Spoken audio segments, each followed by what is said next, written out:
Hujan jatuh deras di Surabaya, menimpa atap seng dan membiaskan cahaya lampu jalan menjadi garis-garis gemetar di permukaan Kalimas. Udara dini hari terasa lembab dan dingin, menyelinap ke lorong-lorong kota, menutup toko-toko kecil yang sudah lama menurunkan rolling door. Di halaman Polrestabes Surabaya, jejak kaki basah berlarian, pintu kaca berembun, dan aroma kopi dari kantin penjagaan bercampur bau jas hujan yang belum benar-benar kering. Di tengah ritme yang biasanya lambat pada jam-jam begini, sebuah langkah tergesa-gesa memecah ketenangan. Sepasang anak muda, pakaian meneteskan air, wajah pucat oleh kelelahan dan cemas. AKBP Bayu Santoso berdiri di dekat meja piket, memperhatikan tanpa banyak kata. Ada ketenangan yang dibentuk oleh tahun-tahun panjang di lapangan. Sorot matanya seperti menimbang-nimbang setiap detail kecil jari yang gemetar, napas yang tersenggal, bahkan cara orang menatap lantai ketika rasa bersalah melintas. Ia memberi isyarat halus. Bawa mereka ke ruang pemeriksaan satu, ucapnya pelan. Ia tak suka keramaian di depan pos jaga. Cerita-cerita penting butuh ruangan yang hening agar kebenaran bisa terdengar. Ruang pemeriksaan satu terasa dingin dengan lampu neon putih yang memantul di dinding kusam. Kursi logam ditarik, suara geseknya menggema sejenak. Bayu duduk berhadapan dengan pemuda itu, Rizwan Pratama. Demikian pengakuannya sementara perempuan di sampingnya, Ayu Lestari, menggenggam lengan Rizwan erat-erat seolah pegangan itu saja yang mencegah dunianya runtuh. Petugas jaga meletakkan segelas air hangat, lalu menutup pintu dari luar. Hujan masih terdengar menampar kusen jendela. Tarik napas dulu, kata Bayu, suaranya rendah. Kau di tempat yang aman. Ceritakan pelan-pelan. Rizwan mencoba menarik napas panjang. Dadanya naik turun, mata memandangi meja, seperti ada sesuatu di sana yang bisa menolongnya menyusun kalimat. Saya teknisi pendingin, Pak, ujarnya akhirnya. Ambil kerja serabutan kafe, restoran, gudang apa saja. 3 bulan lalu saya ditawari merawat sistem pendingin di rumah pribadi milik seorang pengusaha perempuan. Namanya Rati Hadiputri. Wang, hei, nama itu menempel di udara seperti embun dingin. Bayu hanya mengangguk, menyuruhnya lanjut dengan sedikit isyarat tangan. Ayu menoleh sejenak, menelan kering. Upahnya besar, syaratnya sederhana. Jangan banyak tanya. Rumahnya di daerah Darmokali, dekat sungai. Lanjut Rizwan. Ruangannya ada lorong turun ke bawah. Hawa dingin keluar dari pintu besi. Pertama kali saya masuk, saya pikir hanya gudang. Lalu, ia berhenti. Ada sesuatu yang mengunci suaranya. Pak, saya tidak sanggup ceritakan detailnya. Tapi saya tahu itu bukan tempat menyimpan makanan. Bayu tidak memaksa. Ia tahu ada peristiwa yang lebih mudah dirangkum oleh sunyi ketimbang kata-kata. Kenapa kau datang malam ini? Tanyanya pelan. Rizwan merogoh saku jaket yang masih basah. Tangan itu tampak ragu, lalu mengeluarkan sebuah chip memori berukuran kecil dibungkus plastik bening seperti benda yang mau diselamatkan dari tenggelam. Saya pasang kamera kecil di panel servis, katanya. Tak ada yang tahu. Rekamannya cukup untuk membuat siapapun yang waras mengakhiri pekerjaannya. Tapi, apakah mereka tahu alamat rumah saya? Ada yang mengirim foto ibu saya di pasar. Pesannya singkat. Mata Rizwan memerah. Saya ketakutan. Saya sempat menuruti perintah mereka untuk memancing orang datang. Saya menyesal. Mata Rizwan memerah. Ayu menggenggam lebih erat. Dia bukan orang jahat, Pak, katanya, suaranya retak. Mereka memaksa. Dana adik saya Viono menghilang 2 minggu lalu setelah ditugaskan melayani tamu VIP di sebuah kafe. Malam itu dia sempat chat. Pulang agak larut, ada tamu penting. Setelah itu tak ada kabar. Ayu mengusap sudut matanya. Kami mencari kemana-mana. Nama Ratih muncul dari bisik-bisik orang dapur. Bayu menoleh pada Ayu. Kapan terakhir kau melihatnya? Sehari sebelum dia menghilang. Dia senang karena dapat tambahan uang. Katanya bisa bantu bayar kontrakan ibu. Tadaiga, tadaiga, tadaiga. Di luar, angin menyusup lewat celah jendela, membawa suara hujan mendesis di atap seng. Di ruangan itu, keheningan kembali turun.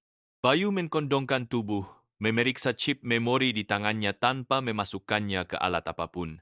Ia terlatih untuk tidak memberi kesempatan pada orang-orang yang menguasai sistem untuk melenyapkan bukti hanya dengan sekali sentuh. Ia tahu, dengan mata tertutup pun, bahwa cerita seperti ini hanya punya dua ujung.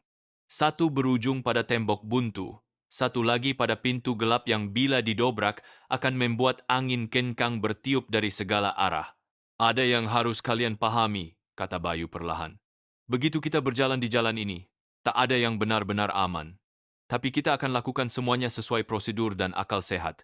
Kita mulai dari melindungi kalian. Ai, ai, ai. Rizwan mengangguk pelan, wajahnya seperti seseorang yang baru mengakui dosa dan menunggu putusan. Saya bersalah, Pak, tapi saya tak ingin ada orang lain yang hilang. Bayu menekan tombol interkom kecil di dinding. Kirim 2 anggota yang bisa dipercaya. Pindahkan saksi ke ruang pengamanan. Tidak ada yang masuk tanpa izin saya. Suaranya tetap tenang, tetapi di matanya ada bara yang sulit dipadamkan. Bara itu bukan kemarahan belaka. Ia lebih mirip tekad yang tahu persis betapa panjang dan berliku jalan di depan. Ayu menghela napas getas. Pak, kalau adik saya, kalau Fiona, ia tak sanggup menyelesaikan kalimatnya. Kita carry, potong Bayu lembut. Selama ada nama, kita belum menyerah. Di kantin, mesin kopi berbunyi lirih. Aroma robusta menyeberang lorong, singgah sebentar di ruang pemeriksaan. Bayu menoleh ke arah pintu, lalu kembali menatap 2 orang di hadapannya. Ia memutar chip memori itu di antara jari telunjuk dan ibu jari, merasakan tepiannya yang kasar. Seringkali, kebenaran datang dalam bentuk sekecil ini, dan dari benda kecil itu aliran waktu sebuah kota bisa berubah jalur. Rizwan menambahkan, seakan-akan takut ada hal penting yang tertinggal. Saya juga melihat kode-kode di label kemasan, Pak. Ada tulisan kota-kota luar negeri. Hamburg, Dubai. Saya tidak mengerti cara kerjanya, tapi itu seperti daftar pengiriman. Tumanang, yo, i. Bayu mendengar setiap kata seperti mendengar derit engsel pada pintu yang jarang dibuka. Dalam kepalanya peta Surabaya memantul. Darmo Kali, jalur ke sungai, gudang di dekat pelabuhan. Potongan-potongan itu belum saling mengikat, tetapi ia tahu pola selalu ada jika dikari dengan kesabaran dan kehati-hatian. Siapa saja yang pernah kau temui di rumah itu? Tanyanya. Perempuan bernama Dewi, katanya adik Ibu Ratih. Rizwan menelan ludah. Dia dingin. Setiap perintahnya seperti menutup semua pintu. Ayu memejamkan mata, seperti mencoba mengingat suara adiknya, tawa kecilnya, atau bau sampo yang biasa dipakai hal-hal sederhana yang menjadikan seseorang lebih dari sekadar nama di daftar. Bayu memperhatikan keduanya. Di pekerjaannya, ia sudah terlalu sering melihat keluarga menunggu kepastian yang tak kunjung datang. Ia belajar bahwa harapan adalah nyala kecil yang harus dijaga, bahkan ketika angin kencang berusaha mematikannya. Waktu bergeser pelan. Petugas yang dipanggil Bayu mungkul, mengetuk, lalu masuk setelah diizinkan. Mereka diberi instruksi singkat tanpa nama lain, tanpa telepon selain lini internal, tanpa kunjungan. Rizwan dan Ayu berdiri, bersiap dipindahkan sementara. Ayu sempat menoleh ke Bayu. Terima kasih, Pak, katanya. Ada kepercayaan di sana. Rapuh tetapi nyata. Jaga diri kalian, jawab Bayu. Ini baru permulaan. Halo, weh. Wei, pintu tertutup kembali, menyisakan Bayu sendirian dengan chip memori di telapak tangannya. Hujan belum reda. Di kejauhan, ia bisa membayangkan bagaimana sebuah rumah besar menahan dingin di balik tembok tinggi. Bagaimana orang-orang yang menyalakan lampu terang di ruang makan, menyembunyikan gelap di ruang bawah tanah. Ia tahu tak semua gelap bisa dibawa ke pengadilan hanya dengan semangat. Diperlukan bukti yang rapi, jalur yang benar, dan langkah yang hati-hati agar keadilan tak terjatuh oleh jebakan kecil yang disiapkan mereka yang terbiasa bersembunyi di balik kata amal dan kemanusiaan. Bayu akhirnya memasukkan chip ke dalam amplop kecil berlabel barang bukti, menandatanganinya, dan menyimpannya di laci besi yang akan ia kunci sendiri. Di benaknya, nama-nama itu mulai berbaris. Ratih Hadi Putri, Dewi, Darmo Kali, Fiona. Setiap nama membawa arah, setiap arah membawa risiko. Namun ia juga tahu, di kota yang dibasuh hujan seperti malam ini, ada kalanya seseorang harus menyalakan korek api pertama agar orang lain tahu kemana hendak melangkah. Ia berdiri, mematikan lampu ruangan, dan sebelum keluar, ia menatap sekali lagi amplop kecil di tangannya sebuah benda seukuran kuku, tetapi mungkin menyimpan beban yang bisa mengubah cara orang memandang Surabaya esok pagi. Di luar, lorong terasa lebih dingin.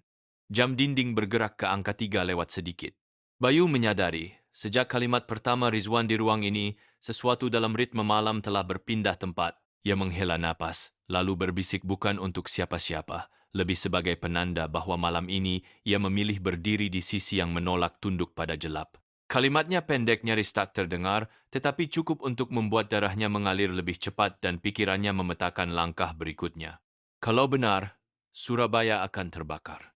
Lampu-lampu mewah di kawasan Darmokali masih menyala terang, memantul di jalan basah yang sepi oleh hujan sisa malam. Dari luar, rumah besar milik Ratih Hadiputri tampak seperti simbol kejayaan pagar besi tinggi, halaman luas dengan patung marmer, dan ruang tamu yang diterangi chandelier berkilau. Namun di balik keindahan itu, ada sunyi yang tak biasa. Bayu Santoso berdiri bersama beberapa anggota tim kecil, menyemarkan langkah ketika mendekat. Ia sudah terbiasa dengan penggerebekan, tetapi kali ini ada sesuatu yang terlalu hening, seolah rumah itu menunggu tamu tak diundang. Udara di sekitar lorong samping bercampur bau lembab dan logam, menandai pintu baja yang jarang dibuka. Begitu pintu itu didorong, hawa dingin menyambut, menusuk kulit meski mereka mengenakan jaket tebal. Lorong sempit menurun menuju ruang bawah tanah. Cahaya lampu senter menyorot dinding beton yang dipenuhi bercak pudar, seperti bekas cairan kimia.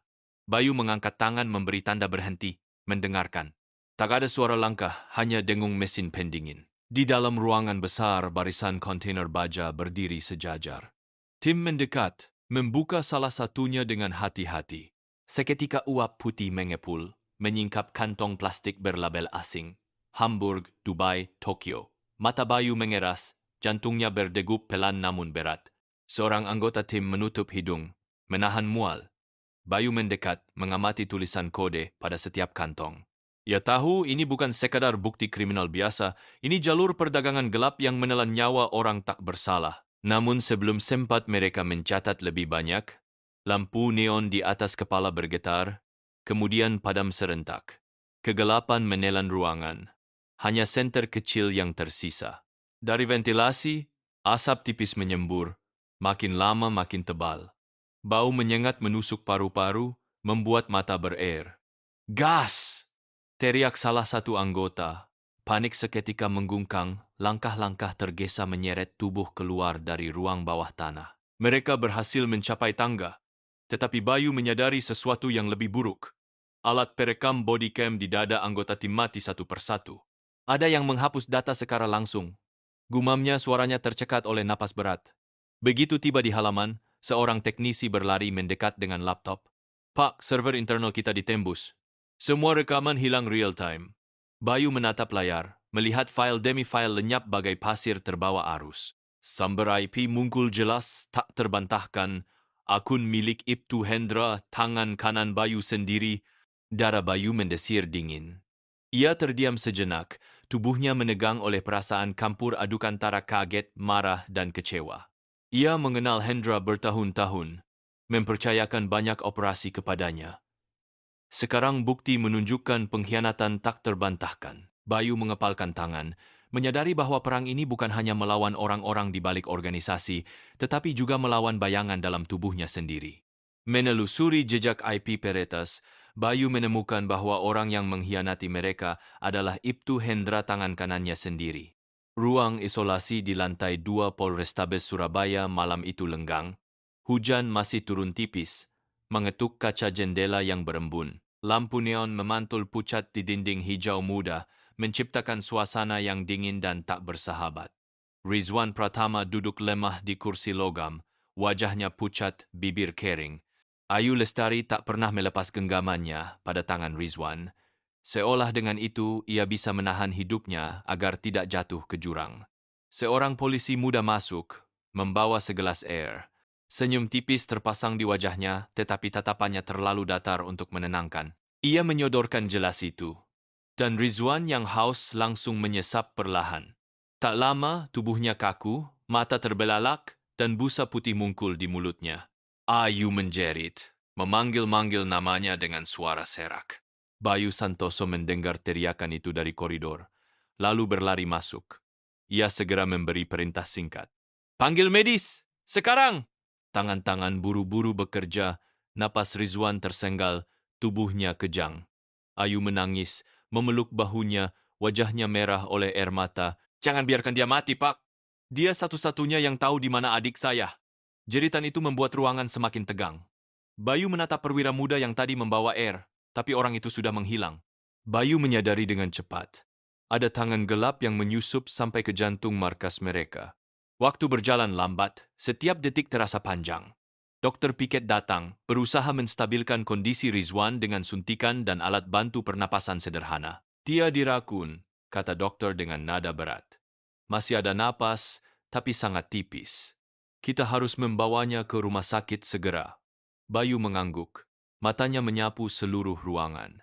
Ia merasakan rasa marah yang menekan dadanya, tetapi lebih dari itu ada rasa dikhianati. Jika seseorang bisa menyusupkan racun ke air yang diminum saksi kunci, berarti musuh lebih dekat daripada yang ia duga. Ayu tersungkur di lantai, menangis tak henti. "Pak, kalau dia mati, siapa yang akan menyelamatkan Fiona? Siapa yang akan menunjukkan jalan?" Suaranya pecah, penuh putus asa. Bayu jongkok di sampingnya, menepuk bahunya dengan lembut. "Dia akan selamat. Percayalah, kita akan melindungi kalian. Tapi kamu juga harus kuat. Kita sedang melawan orang-orang yang bersembunyi di balik wajah-wajah yang kita kenal." Tak lama kemudian, seorang ajudan mendekat, berbisik ke telinga Bayu. "Ada tamu dari Jakarta, Pak. Mengaku utusan khusus Kementerian Dalam Negeri. Namanya Nadira Prameswari. Dia ingin bertemu segera." Bayu menoleh. Alisnya berkerut. Dalam situasi seperti ini, kedatangan seorang utusan pusat bisa berarti bantuan atau jebakan. Ia berdiri, menatap sebentar pada Ayu dan Rizwan yang masih berjuang bernapas. "Saya akan kembali. Kalian jangan takut," katanya tegas. Di ruang rapat kecil, pintu terbuka. Seorang perempuan berjas hitam melangkah masuk. Wajahnya dingin, matanya tajam, sikapnya penuh percaya diri. Ia memperkenalkan diri tanpa basa-basi, lalu meletakkan map tebal di atas meja. "Saya Nadira Prameswari. Sudah 6 bulan saya menelusuri organisasi ini. Rati Hadi Putri hanya pion. Otak sesungguhnya adalah Kartini Maheswari. Dan jaringan ini jauh lebih besar dari yang kalian kira." Suaranya tenang, seperti menyampaikan laporan rutin, tapi setiap kata menusuk telinga Bayu. Bayu membuka map itu. Foto-foto dan dokumen terhampar. Nama-nama, rekening, bahkan agenda pertemuan rahasia. Di dalamnya ada catatan aliran dana ke luar negeri, ditutup dengan lambang Yayasan Kemanusiaan palsu. Bayu menarik napas panjang. Jika ini benar, berarti kasus yang sedang ia hadapi bukan sekadar kriminal biasa, ini konspirasi tingkat negara. Nadira menatapnya lurus. "Waktu Anda sedikit. Kalau kita tidak bertindak, mereka akan menutup semua jejak." Namun sebelum Bayu bisa menjawab, ponselnya bergetar. Sebuah pesan singkat muncul tanpa nomor pengirim. "Jangan percaya utusan itu. Dia pion paling berbahaya." Jantung Bayu berdegup keras. Ia menatap Nadira yang kini tersenyum tipis, lalu menutup map dengan tenang. Dalam dirinya, gelap dan terang saling beradu. Siapa yang sebenarnya ada di pihaknya? Bayu menerima pesan. "Jangan percaya utusan itu. Dia pion paling berbahaya." Warung kopi tua di tepi Kalimas malam itu hanya diterangi lampu bohlam kuning yang redup, memantul di meja kayu yang sudah penuh goresan. Aroma kopi tubruk yang baru diseduh bercampur dengan bau rokok kretek, menghadirkan suasana yang akrab sekaligus muram. Bayu Santoso duduk di kursi pojok, tubuhnya kondong ke depan, kedua tangannya menggenggam kangkir. Tatapannya tidak lepas dari pintu, menunggu orang-orang yang ia panggil secara diam-diam. Hujan sudah mereda, menyisakan tetesan air yang jatuh perlahan dari atap seng, menambah irama sunyi malam Surabaya. Satu persatu orang yang pernah ia kenal muncul. Dokter Yanuar datang lebih dulu, rambutnya memutih sebagian. Wajahnya masih membawa bekas luka kecewa karena pernah dipekat setelah membongkar kasus gelap. Maya Anindita, gadis muda dengan hoodie gelap, membawa laptop tipis yang tak pernah ia lepaskan. Pandangannya cepat, penuh rasa ingin tahu, namun menyimpan luka karena pernah ditolak institusi resmi. Terakhir, Salman Raharjo melangkah masuk dengan tubuh tegap, bahu masih tegak meski masa pensiunnya dipaksa lebih dini. Mereka duduk, saling menatap, seolah menimbang apakah malam ini mereka benar-benar harus kembali menantang kegelapan yang sama. Bayu menghela napas. "Saya tak bisa lagi mengandalkan jalur resmi. Kita semua tahu sistem ini sudah dimasuki pengkhianat. Kalau kita diam, semakin banyak orang akan hilang. Suaranya tegas namun lirih, seperti radio tua yang tetap jelas meski bergemerisik. Yanuar mengangguk. Wajahnya getir. Saya kehilangan karier karena mengatakan kebenaran. Tapi hati saya tak bisa diam melihat orang miskin dijadikan korban. Maya mengetik cepat di laptopnya, lalu memutar layar ke arah mereka. Di sana terlihat peta jaringan server dengan simbol-simbol asing. Ini jalur uang dan data mereka, jelasnya. Nama kode mereka, Pure River Market. Semua aliran menuju server di Singapura, lalu berputar ke Swiss. Dari sini kita bisa lacak. Salman menatap layar itu, rahangnya mengeras. Kalau kita hadapi mereka, kita bukan lagi polisi atau dokter. Kita hanya orang-orang yang tidak rela menyerah. Suasana warung kopi semakin pekat. Bayu menatap mereka satu persatu lalu berkata pelan, mulai malam ini, kita bergerak sebagai bayangan. Kita tidak lagi terikat pada seragam atau pangkat, hanya pada nurani. Favored. Kalimat itu jatuh pelan, tapi membakar semangat di dada mereka. Maya menyodorkan kartu akses palsu yang ia buat. Target pertama kita, Rumah Sakit Citra Medica. Semua laporan pasien miskin yang hilang kemungkinan besar tersimpan di sana. Yanuar menambahkan, saya bisa membaka setiap data medisnya, memastikan manipulasi yang mereka lakukan. Salman menepuk meja pelan. Kalau begitu, kita sudah punya tujuan. Yanzhou, Wu Deqing. Bayu merasakan sesuatu yang lama hilang kembali bukan sekadar keberanian, tetapi keyakinan bahwa meski kecil, api yang mereka nyalakan bisa menolak gelap. Ia berdiri, merapikan jas hujan yang masih basah di kursi. Kita mulai besok malam, katanya singkat.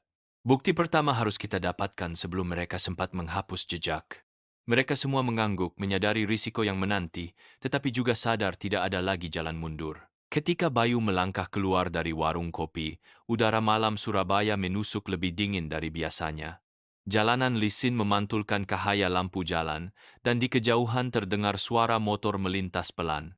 Ia berjalan menuju mobilnya, pikirannya dipenuhi bayangan wajah-wajah korban yang tak pernah dikenang. Namun di kaca spion, ia menangkap sesuatu yang membuatnya waspada.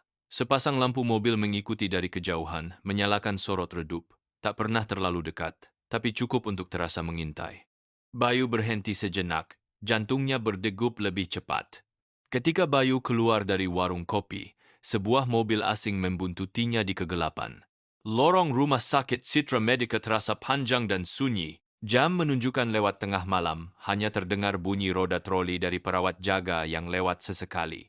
Bau antiseptik begitu kuat hingga menusuk hidung, menyisakan rasa dingin di tenggorokan. Bayu Santoso melangkah paling depan, wajahnya penuh kewaspadaan. Di belakangnya Maya Anindita membawa laptop dalam tas punggung, jari-jarinya sudah siap mengetik kapan saja. Salman Raharjo berjaga di pintu samping, tubuh tegapnya seperti bayangan yang menempel pada dinding. Sementara Dr. Yanuar Prakoso memegang map kosong, siap menampung catatan medis yang bisa mereka temukan. Malam itu, mereka tidak membawa tanda pangkat ataupun seragam resmi. Mereka hanya datang dengan satu tekad, mengungkap kebenaran. Maya mengeluarkan kartu akses palsu yang ia buat. Dengan gerakan cepat, ia tempelkan pada panel pintu arsip digital. Ada bunyi bip pelan. Lalu lampu hijau menyala. Pintu terbuka sedikit, cukup untuk membuat jantung berdegup. Mereka masuk dengan hati-hati, menutup pintu kembali agar tidak menimbulkan kecurigaan. Ruangan arsip itu dipenuhi rak-rak berisi berkas, tetapi yang terpenting adalah deretan komputer di sudut ruangan. Layar menyala, memancarkan cahaya biru yang dingin. Maya duduk, menghubungkan laptopnya, sementara Bayu berdiri mengawasi jam dinding dan lorong luar lewat celah kaca kecil. Data mungkul berderet-deret di layar. Nama pasien, umur, alamat, semua tersusun rapi. Namun segera terlihat kejanggalan. Ada banyak file bertanda donor sukarela, tetapi tanda tangannya terlihat identik, jelas dipalsukan. Dr. Yanuar membuka beberapa, matanya membelalak. Ini bukan tanda tangan asli keluarga. Mereka dimanipulasi. Semua pasien miskin yang seharusnya mendapat bantuan malah dihapus dari catatan, seakan mereka tidak pernah ada. Suaranya parau, penuh amarah tertahan. Bayu mengangguk pelan. Perasaan getir merambat di dadanya. Ia tahu, ini bukti yang bisa membuka mata banyak orang, tetapi juga cukup berbahaya untuk mengundang pembalasan. Maya terus mengetik. menyalin ribuan file ke dalam hard disk eksternal. Tangan mungilnya bergerak cepat, wajahnya tegang namun fokus. Salman berdiri di dekat pintu, telinganya tajam menangkap setiap suara. Sesekali ia menoleh, seolah mendengar langkah di ujung koridor. "Cepat, kita tidak punya banyak waktu," bisiknya. Maya mengangguk tanpa menoleh, matanya terpaku pada layar. Proses transfer berjalan. Angka-angka persentase naik perlahan. Hanya tinggal beberapa menit lagi. Tiba-tiba, suara alarm kecil berbunyi. Lampu merah di pojok ruangan berkedip. Maya membeku sejenak, lalu berkata cepat, "Sistem mendeteksi penyusup. Kita harus keluar sekarang." Bayu segera menarik hard disk dari port, memasukkannya ke dalam saku dalam jaket. Yanuar meraih beberapa printout penting, menyelipkannya di map. Salman membuka pintu sedikit, melihat dua satpam rumah sakit mulai berjalan ke arah lorong.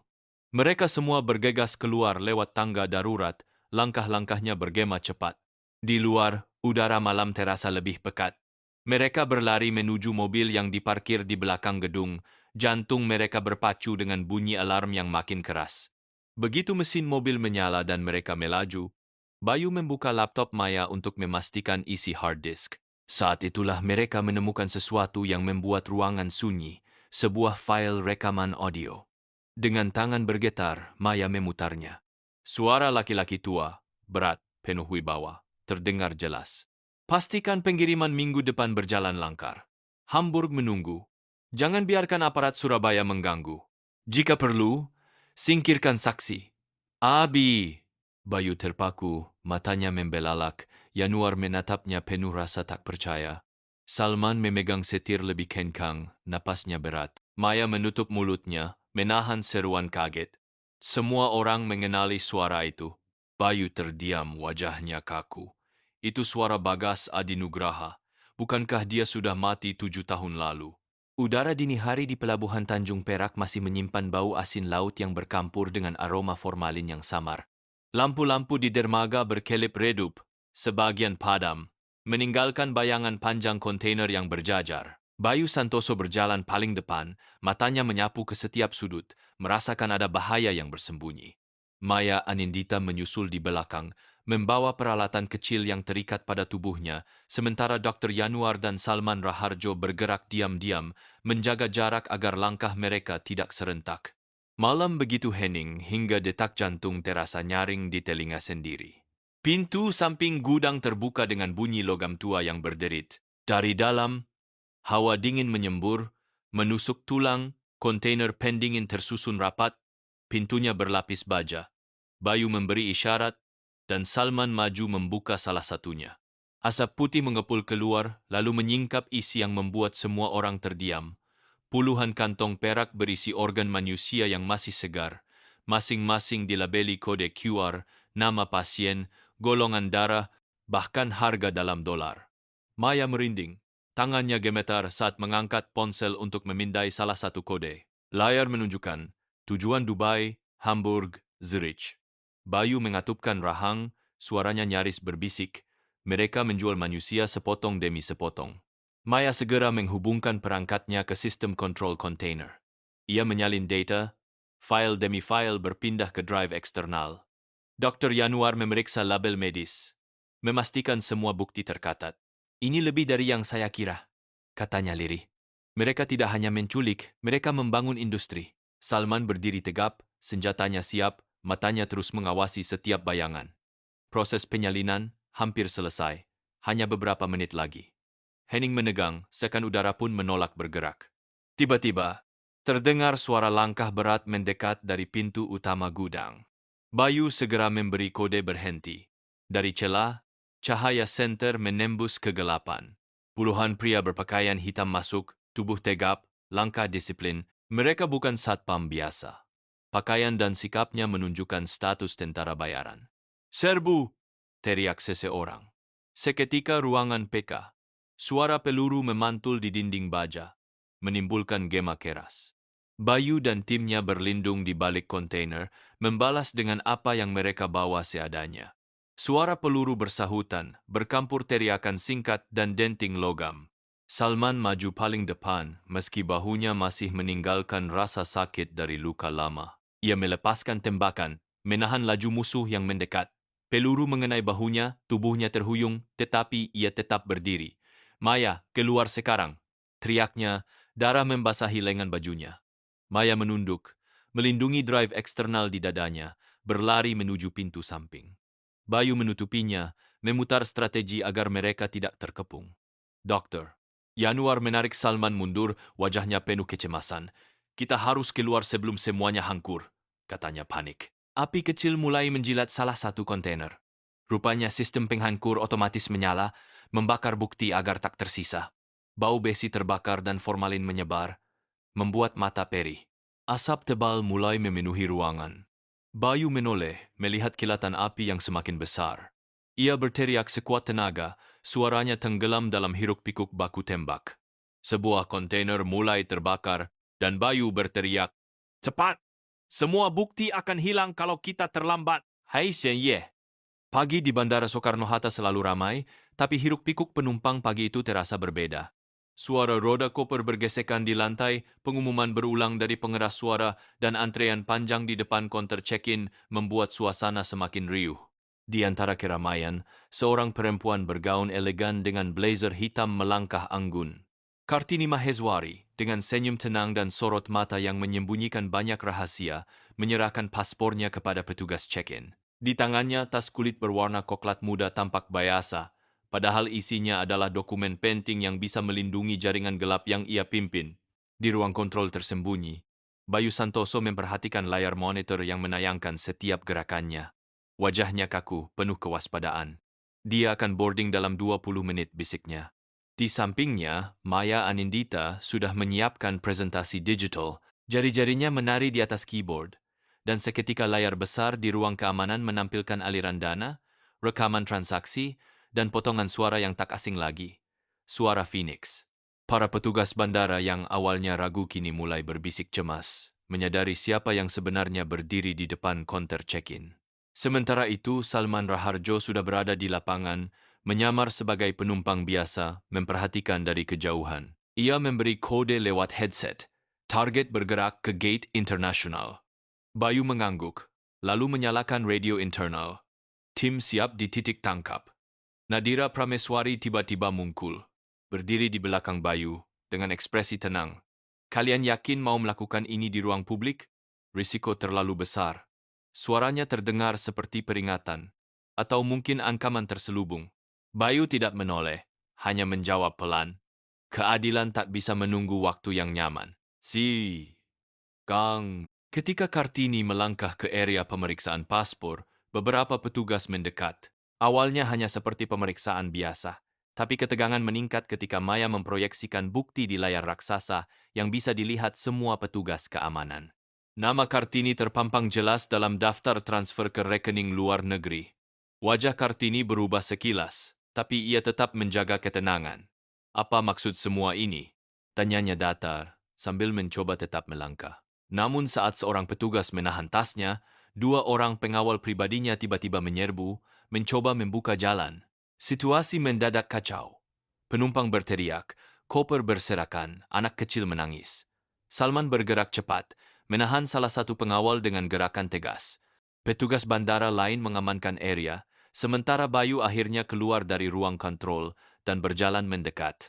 Dengan suara lantang ia berkata, "Kartini Maheswari, Anda ditangkap atas dugaan perdagangan manusia dan organ secara ilegal."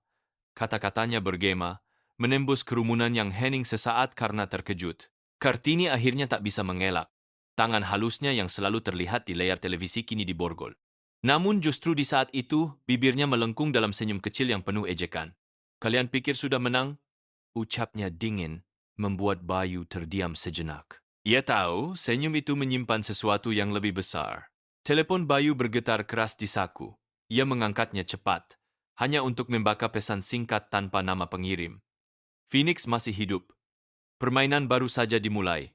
Malam turun perlahan di Surabaya." Lampu-lampu jalan di tepi Kalimas memantul redup di air yang keruh. Sesekali riak kecil mengganggu bayangan lampu yang bergetar. Bayu Santoso duduk sendirian di bangku tua dekat tepian, jasnya masih menyimpan aroma keringat bercampur debu perjalanan panjang. Di hadapannya, rokok kretek setengah habis mengepul pelan, sementara pikirannya melayang pada wajah-wajah yang hilang dan suara-suara yang tak pernah kembali.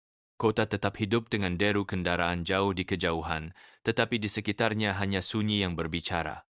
Ayu Lestari datang kemudian. Langkahnya pelan, matanya sembab. Ia membawa sebuah kantong kecil berisi barang pribadi Fiona yang ditemukan di Tanjung Perak. Sebuah gelang sederhana dari benang biru yang sudah usang. Ini satu-satunya yang tersisa, bisiknya, tangannya bergetar. Bayu menatap benda itu, merasakan pedih yang seakan bukan miliknya saja. Kamu harus kuat, katanya lembut. Ayu menggeleng, air matanya jatuh. Bagaimana mungkin saya kuat kalau adik saya hilang begitu saja? Dunia ini terlalu kejam, Pak. Suaranya lirih, seperti retakan kaca yang hampir hangkur seluruhnya. Maya dan Dr. Yanwar menyusul, membawa 2 cangkir kopi dari warung kecil di seberang jalan. Warung itu masih buka meski malam semakin larut. Lampunya temaram, aroma kopi hitam bercampur bau tanah basah. Maya duduk. Mencoba menyelipkan senyum tipis. Saya sudah salin semua data ke server luar negeri. Kalau sesuatu terjadi pada kita, bukti tetap hidup. Yanwar menimpali dengan nada berat. Tapi bukti saja tak cukup. Kita butuh keberanian. Dan keberanian itu bisa mengorbankan banyak hal. Kata-katanya membuat semua terdiam, hanya suara tetes hujan dari atap seng warung yang mengisi kekosongan. Bayu menatap mereka satu persatu. Di wajah muda Maya, ada keberanian bercampur rasa takut. Pada Ayu, luka kehilangan bercampur dengan api yang enggan padam. Pada Yanwar, ada getir dari masa lalu yang menolak reda. Bayu menunduk, lalu bersuara rendah, tapi penuh tekad. Jika hukum tak bisa melindungi rakyat, maka kita akan jadi hukum itu sendiri.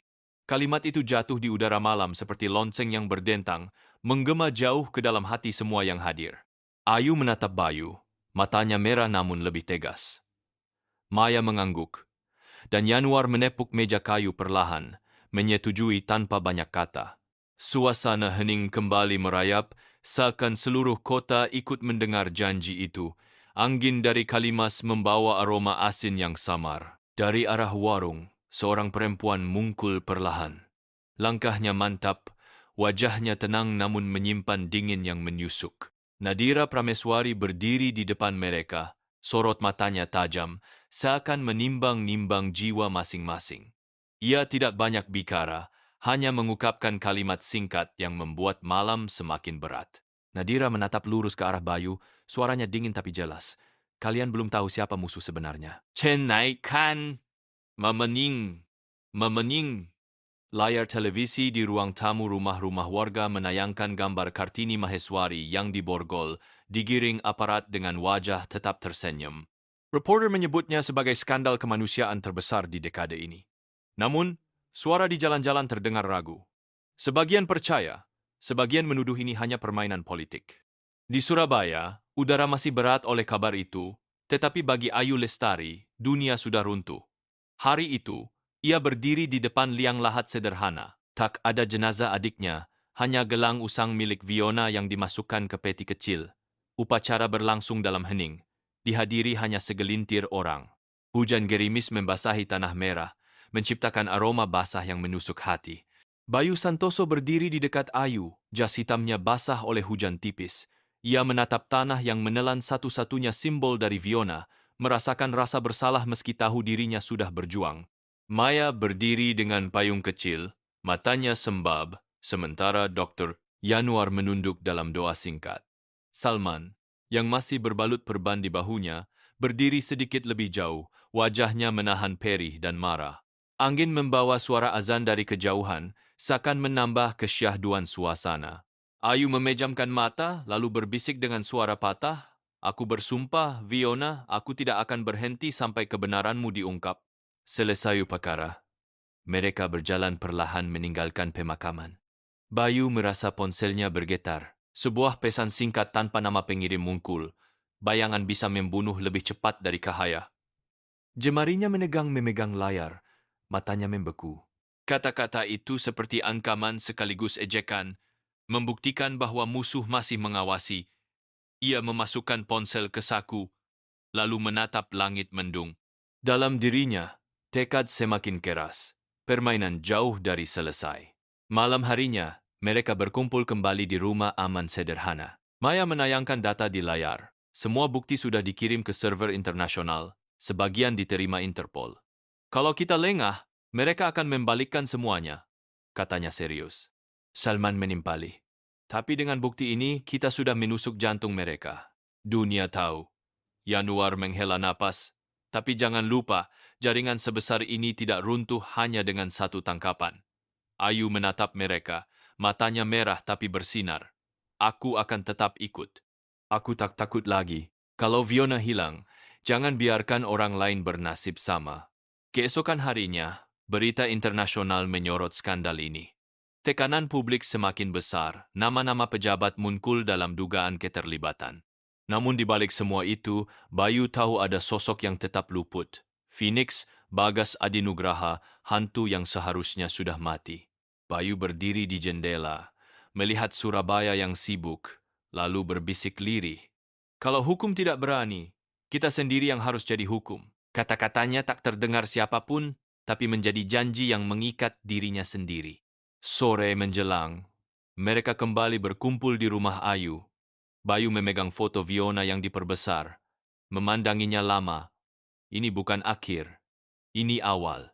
Kita akan terus maju, meski harus melawan bayangan sendiri. Suasana hening menyelimuti ruangan, masing-masing larut dalam pikiran. Lalu Maya membuka laptop dan menunjukkan sebuah file video yang dikirim anonim. Gambarnya buram, diambil dari kamera tersembunyi. Dalam rekaman itu, sosok pria berjas abu-abu berjalan memasuki gedung tua. Wajahnya hanya tampak sekilas, tetapi cukup jelas. Bagas Adinugraha. Bayu menatap layar. Jantungnya berdegup kencang. Semua terdiam menyadari apa artinya rekaman itu. Hantu yang mereka kejar bukan ilusi, dan ia masih ada di Indonesia. Hujan tipis masih membasahi tanah merah pemakaman, meninggalkan aroma basah yang seolah mengikat ingatan akan wajah-wajah yang telah pergi. Dari perjalanan panjang 9 babak itu, kita melihat bagaimana langkah-langkah kecil orang berani mampu berdiri tegak di hadapan kekuatan yang mencoba menutupi cahaya dengan bayangan. Tidak ada kemenangan mutlak, hanya janji bahwa kebenaran tak akan pernah padam selama masih ada hati yang menolak menyerah. Dari kisah ini, kita diajak untuk memahami bahwa cinta kasih dan keberanian sering lahir dari luka. Kadang kesalahan masa lalu tidak bisa dihapus, tetapi dengan tekad dan kejujuran, manusia masih bisa menebusnya dan membangun kembali rumah yang runtuh. Sama seperti pelita kecil di jendela desa, yang meski sederhana tetap memberi arah bagi pejalan di jalan gelap. Mungkin, saat kita menutup cerita ini, baiklah kita meluangkan sejenak untuk mengenang keheningan di sekitar kita, suara doa yang lirih, genggaman tangan yang hangat, atau senyum yang sederhana. Jika kisah ini menyentuh hati Anda, pertimbangkanlah untuk menyalakan secerkah kehangatan itu bagi orang lain yang sedang bergulat dalam kegelapan.